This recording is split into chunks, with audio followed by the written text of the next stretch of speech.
Addictions, a very prominent series here on the Duck channel. I've talked about video game and caffeine addiction, but today we're going to discuss them all. We're going to rank all the worst addictions in a tier list. And at S tier, it's going to go from the least concerning all the way at F tier, the most concerning addictions. And at the end of the video, we're going to crown an addiction the worst ever, and we're going to crown it the G tier. First up, we got on the list that I shittily made in 5 minutes, shopping/spending money. Now, a lot of people just have the sudden urge to get a new designer bag, even though the Michael Kors bag is doing the job just perfectly fine. And it can get to the point where people can put themselves in debt, spend it on a credit card, and are just completely irresponsible with their money. Sometimes I'm hauling ass to multiple stores. I'll go to this store and that store. It's like a whole ass roadmap for the day. But most people will not get to the point where they're like overdrafting on their credit card. So we'll give it like a calm D tier. Social media. For this one, it all depends on what you're consuming, because if you're consuming that skibbity toilet or lanky box, or any like janky ass YouTube kids video, your brain cells are gonna be fried. And if I spend too much time consuming content, I will literally feel tired for the entire day. So with that, you won't even be productive. So we'll give it like a C tier. It's obviously not that bad, but it will definitely distract you. And it will distract 4.95 billion people if they consume too much and if they're not careful what they consume. Vaping. There's nothing good that comes out of this. The only thing you'll get out of vaping is popcorn lungs and coughing. Alright, people will just hit this thing repeatedly and just try to get a buzz every like 2 minutes. Yeah, dopamine release about to go crazy when you hit the Nicholas team, but it lasts like 2 seconds. And it tastes like horse shit. And it looks like you're sucking on a dick. So we'll give it an F tier. Along with the threats of vaping, there's a very cringe aesthetic around it. Like, for example, someone will just vape on their story, and I guess I'm supposed to be shivering in my boots. Oh, shiver me timbers, he's got a vape, guys. I'm not letting my girl near him. Music. Alright, this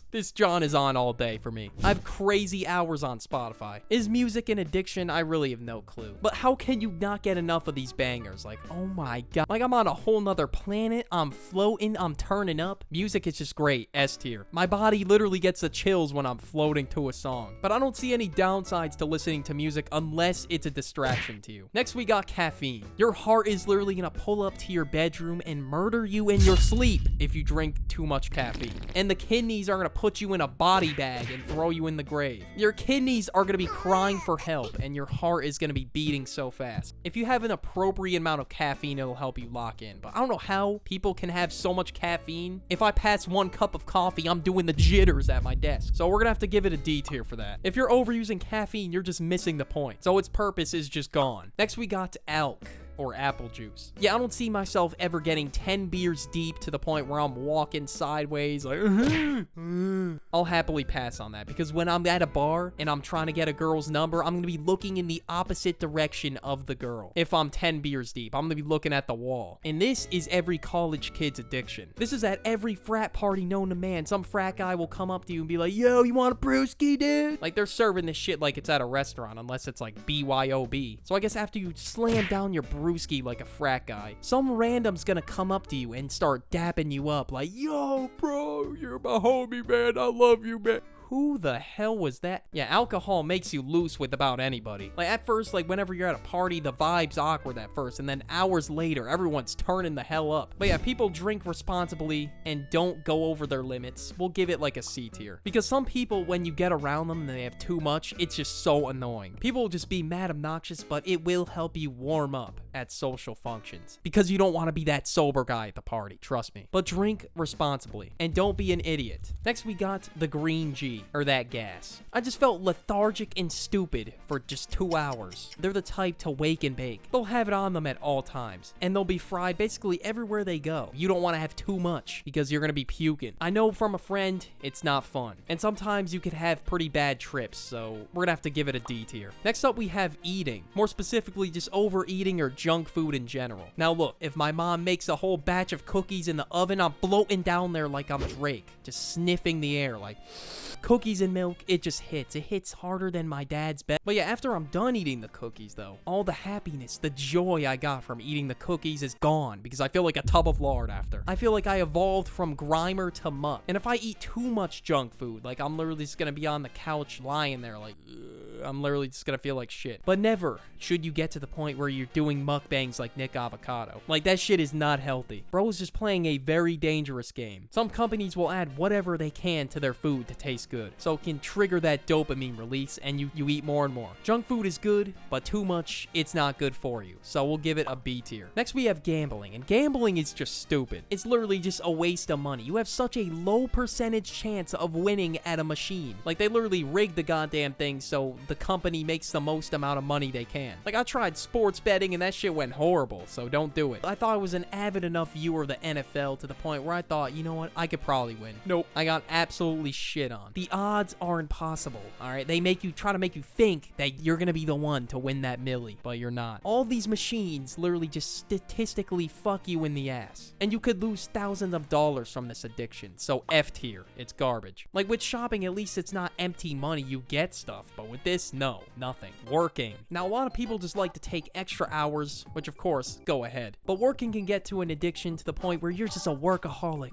just sitting there, grinding on the grind for hours, no sleep, no food, just grind. Yeah, you're just gonna burn yourself out doing this, trust me. And you won't be able to stay consistent at your job because you're not doing a healthy amount. But if you are working a lot, it can be a good thing because you're like hella productive. We'll still give it an S tier. This addiction probably will get you the furthest in life. If you're addicted to your work practically and you love it so much, it can definitely get you places, but you gotta step away at some points. Love addiction. This is the one where you constantly are just chasing a relationship because you want to be like Drake, getting all giddy when you see your girl. I guess that's the feeling that they're addicted to, is just that fresh relationship, the start. Their self-esteem just takes a massive hit when they're single. It's like they need to be in a relationship or else their self-confidence is going to be below sea level. But yeah, constantly being in and out of relationships and trying to chase girls and trying to get them to love me back doesn't sound very pleasant. And if you're out here chasing, bro, you're just going to be labeled as desperate. So we're gonna have to give it like a D tier. Like, this could possibly send you on an emotional roller coaster, so no.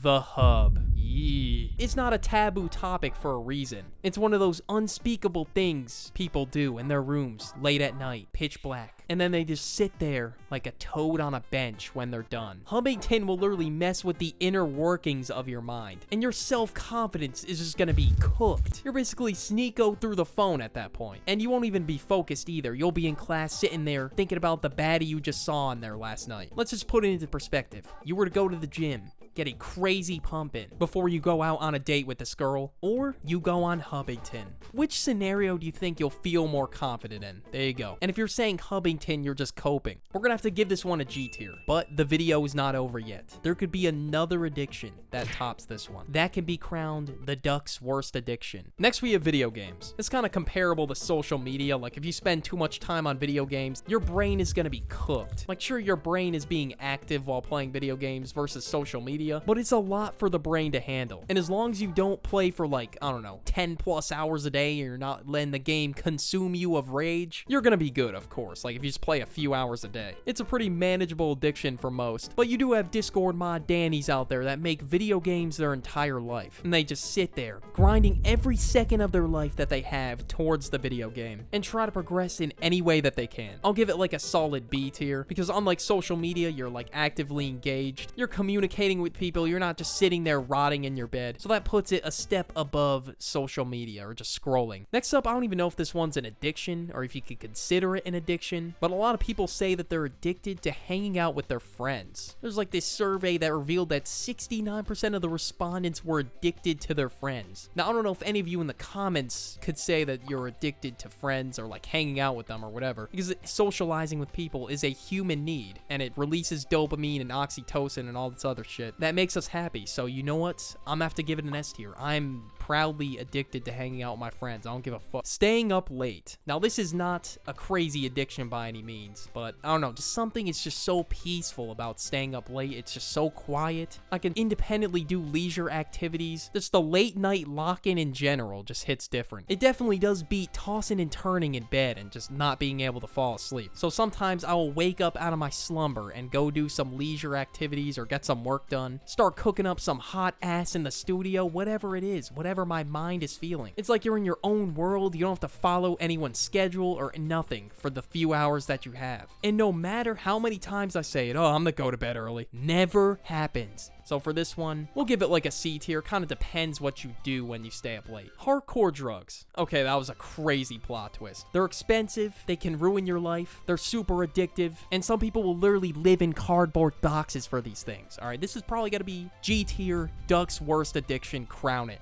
right now. I'm not messing with that shit ever. But one thing that I will mess with and that you should become addicted to is watching the duck. Okay, no, I'm kidding.